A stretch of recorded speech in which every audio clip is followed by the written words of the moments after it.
followed the instructions to get started with Vite and created a project. But now you are lost because there are so many different things inside of your repo that Vite has created for you. Let's go over them, especially the package.json. The package.json has the name of your repo. You can change it. So let's call this one hello Vite, for example.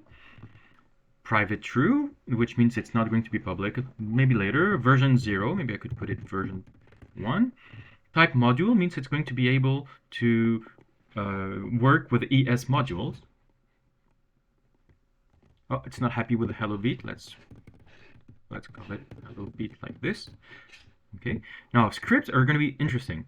We're going to be using these scripts that Vite created for us. The first one is going to be dev, which is used to serve your website when you are in development, which is why it's called dev. Obviously, you can rename all of these scripts to whatever you want. What is important is just that when you run them, you call npm run and the name of the script. So let's run the first one, npm run dev.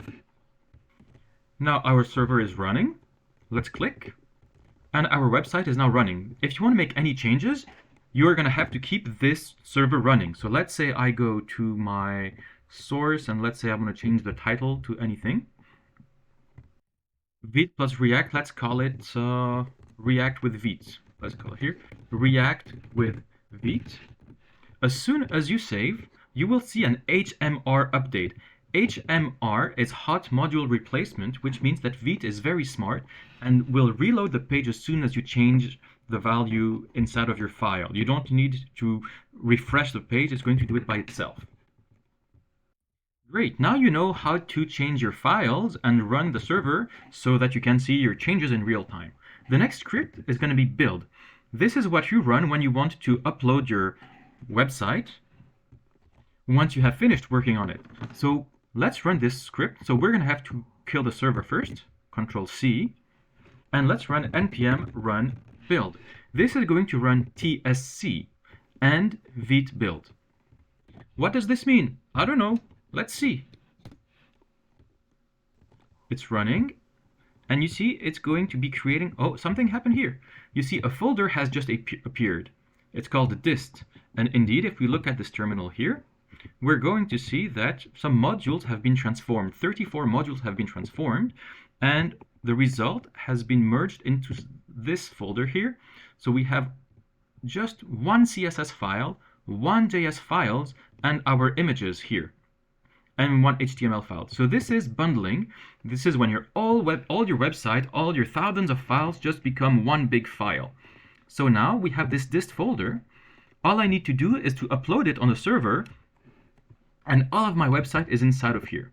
So this dist folder, you can delete it at any time if you don't like it. It's not a big problem because you just have to run build again, npm run build again, and it will come back. Obviously, in real life, you will not have to run build yourself. You will probably have a CI/CD pipeline to do it. But for smaller projects, this is how you build. And once you have the files, you can just upload them. The third script is going to be a linting. So what is lint? This is like a spell check or a style check for your code. So let's run it. And as you can see, so we have an ESLint command, which means that we probably have a library called ESLint inside of our package.json. If I look for it, I will probably find it here indeed. So if you didn't do npm install, yeah, you're not going to be able to run any of these scripts. So let's do npm run lint.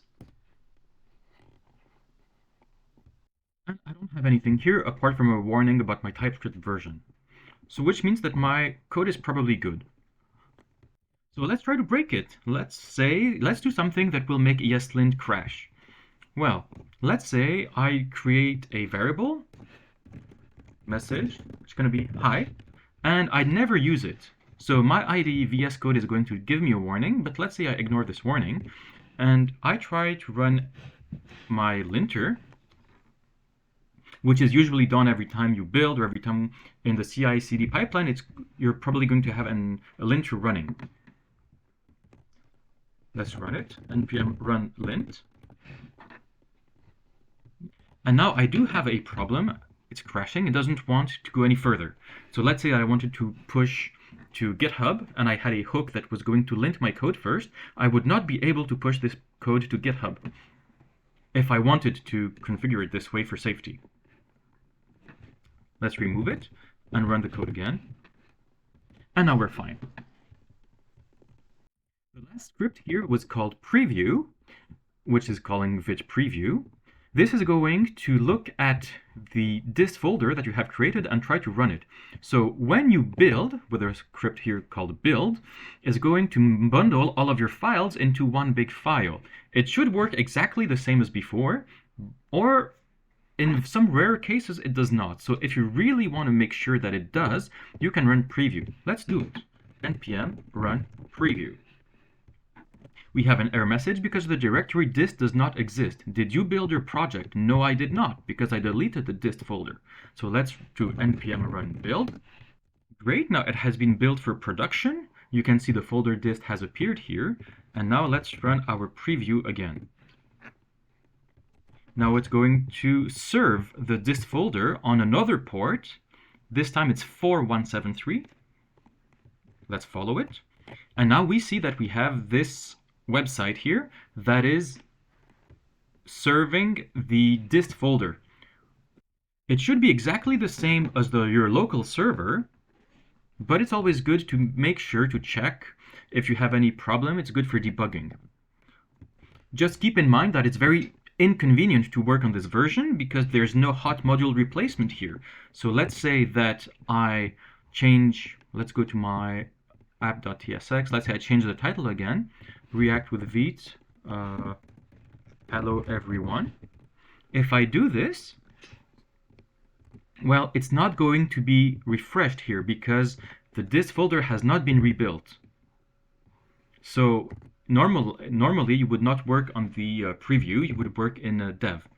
So let's say I wanted to see the change, I would need to kill this and do npm run dev. Now I would go then on the website that is being served by the dev script, which is not 4173 but 5173. So it's the next tab here. And now here I would be able to see it. And with hot module replacement, if I change it again, the change is instant. I see it immediately here. One last thing that you need to know about the building process is that all of your dependencies that are here will be going into your dists, which they're going to go inside of your build, because obviously we will be needing React and React DOM for the final website. So if you look at dist here, you should be able, inside of this JS file, to see lots of things related to React. If I look for React, I will see lots of things. But everything that is inside the dev dependencies will not be there, because the dev dependencies are only useful when we are developing. So for example, if you're using TypeScript, you will have types here, but you will not need types. The end server does not need types. Only the developer who is programming needs types. Same for ESLint. This is code that runs before the code is pushed to production. Same for Vite. The end server will not be using Vite. So if I go back inside of my bundle file here, instead of this JS file, and I look for ESLint, I will probably find nothing about it. If I look for ESLint, there's no result, because the dev dependencies do not get built. This is why they are called dev dependencies.